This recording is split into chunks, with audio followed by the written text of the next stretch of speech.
كان الملك يريد أن يتكلم معك، لماذا لم تذهب وتكلمه؟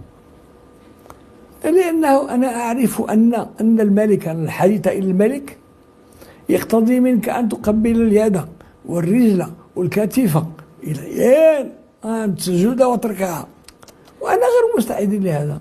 لعلك لم ترى في التلفزيون المغربي كيف يصلي الناس للملك. هنالك صلاة خاصة في حفلات فيها 6 ركعات يركعون أمام الملك، وأنا لم أكن مستعدا لهذا. فالله يبارك عمر سيدي ويركعون، والناس في لباس أبيض وفي هذا، وعلية القوم الحكام والمفوضون والجيش والكذا، كل الناس يلبسون ذلك اللباس المخزني الرسمي، وكأنهم في محراب. كأنهم في محراب.